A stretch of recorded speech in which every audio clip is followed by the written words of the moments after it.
दोस्तों, आप देख रहे हैं हॉरर स्टोरी। आइए चलते हैं आज की कहानी की ओर। मैं दीपेश अपनी फैमिली के साथ बरेली में रहता था। मैं 12वीं क्लास में पढ़ता था। मैं 12वीं क्लास के पेपर देने के बाद छुट्टियां बिताने के लिए अपने गांव जाना चाहता था, कैलाशपुर। वहाँ मेरे दादा दादी और चाचा चाची रहते हैं। मैं अपना गांव पहुंचा तो मुझे देखकर दादा दादी बहुत खुश हुए। गांव का माहौल मुझे बहुत अच्छा लगता था। एक बार रात को खाना खाने के बाद मैं अपने घर से बाहर घूमने के लिए चल दिया। ठंडी ठंडी हवा चल रही थी। मैं कुछ गुनगुनाता हुआ घर से थोड़ा ज़्यादा दूर आ गया था। रात का 10 या 9:30 का समय होगा। इस टाइम गांव में अंधेरा और सन्नाटा छा जाता है। मैं थोड़ा डरा डरा सा चल रहा था तो अचानक मेरा पैर किसी चीज़ से टकराया। मैंने देखा एक चमचमाती सोने जैसी चीज़ पड़ी है। मैंने उसे उठाया तो वह एक सोने का कड़ा था। मैं उसे देखकर खुश हो गया क्योंकि वो कड़ा दिखने में बहुत सुंदर और महंगा लग रहा था। मैंने उसे जेब में रखकर अपने घर ले आया और अपने तकिए के नीचे रखकर सो गया।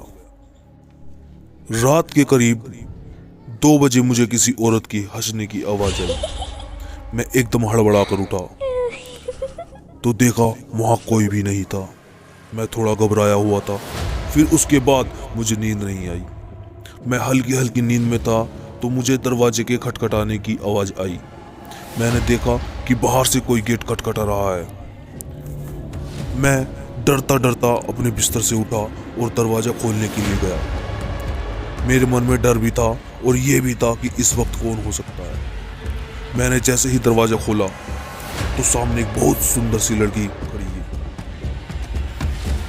बहुत ही सुंदर लड़की खड़ी है और मुझे देखकर थोड़ा थोड़ा मुस्कुरा रही है। मैंने डरती हुई आवाज़ में पूछा, कौन कौन हो तुम? उसने कहा, बाहर ही पूछोगे या अंदर भी बुलाओगे? मैं उसे बुलाना नहीं चाहता था, लेकिन उसका चेहरा देखकर पता नहीं मुझे क्या हुआ। मैंने उसे मना नहीं कर पाया। मैं उसे मना नहीं कर पाया और उसे अंदर बुला लिया। तो वो मेरे पास बैठ गई और चुपचाप मुझे देखती रही। मैंने थोड़ी सी हिम्मत करी और उससे पूछा, कहो कौन हो तुम और यहाँ क्यों आए हो? उसने एक अजीब सी आवाज़ में कहा, मेरा नाम लेकर, दीपेश, आज जो तुम्हें कड़ा मिला है वो मुझे दे दो, वो मेरा है। मैं अपना नाम सुनकर चौंक गया और उससे पूछा, तुम्हें मेरा नाम कैसे पता है? उसने मुझसे कहा, मुझे तुम्हारे बारे में सब पता है, बस तुम मुझे मेरा कड़ा वापस दे दो। मेरे मन में लालच जागा और मैंने कहा, ये मुझे मिला है, मैं इसे तुम्हें दे दूंगा, इसके बदले मुझे क्या मिलेगा? इतना सुनते ही वो एक डरावनी सी हंसी और बोली, मेरे हाथ में पहना दे,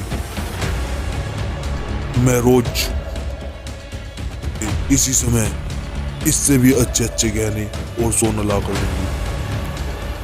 इतना सुनते ही मैं थोड़ा सा डरा और खुश भी हुआ। मैंने वो कड़ा उसे पहना दिया और फिर वो वहाँ से चली गई। उसके जाते ही मुझे एक बहुत कमजोरी सी महसूस हुई, लेकिन खुशी के कारण मैंने उसे नज़रअंदाज कर दिया। सुबह होते ही मुझे ज़्यादा कमजोरी होने लगी और मैं सफ़ेद सा होता जा रहा था। मेरे दादा दादी मुझे देखकर चौंक गए। उन्हें कुछ समझ नहीं आ रहा था। मेरे दादा ने मुझसे कहा, चल तुझे वैद्य के यहाँ लेकर चलते हैं। मेरे दादा और दादी मुझे वैद्य के यहाँ लेकर चल दिए। रास्ते में एक बरगद का पेड़ पड़ता था। उस पर एक तस्वीर टंगी हुई थी। एकदम उसे देखकर मैं इतना डर गया कि डर की वजह से कांपने लगा। वो तस्वीर उसी लड़की की थी जो रात मुझसे मिलने आई थी और उस पर लिखा था कि जहाँ ये लड़की दिखे वहाँ से दूर, कोसों दूर भाग जाना।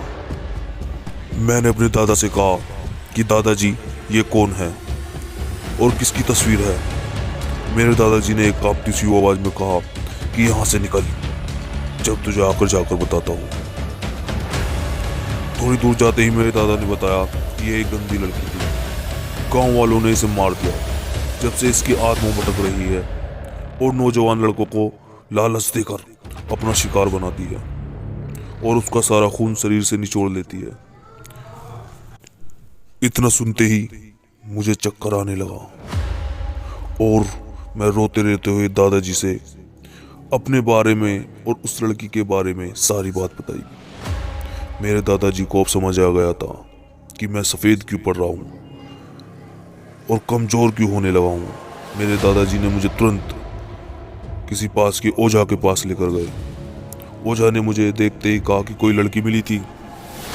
मैंने कहा हाँ बाबा जी, जब से मिली है, जब से शरीर की ताकत खत्म सी हो रही है। फिर मैंने सारी बात बताई। ओझा कहने लगा कि आज तुम्हारे पास वो फिर आएगी और अब की बार तुम्हें कुछ और देगी, तो तुम मना कर दियो और उससे वो कड़ा ले लेना और जहाँ से वो कड़ा मिला है उसे वहीं दबा कर आ जाना।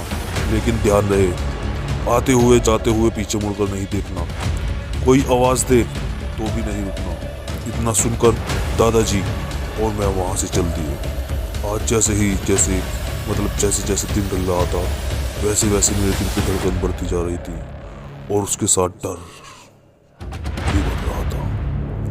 मैं अपने कमरे में था। आज फिर वो उसी समय पर दरवाजे पर दस्तक हुई। समझ गया कि वो आ गई है। मैंने गेट खोला और वो मेरे पास आकर बैठ गई और मुस्कुराते हुए बोली, आज मैं तेरे लिए हार लेकर आई हूँ।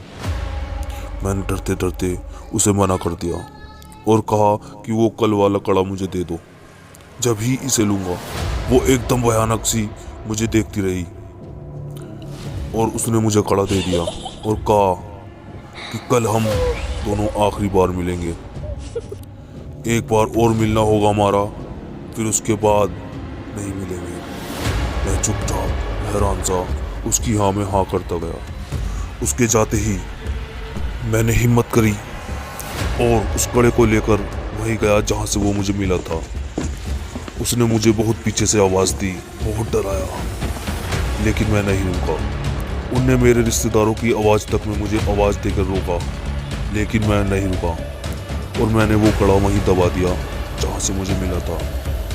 जब जाकर उसने मेरा पीछा छोड़ा और मैं दिन प्रतिदिन सही होता चला गया। धन्यवाद दोस्तों। हेलो दोस्तों,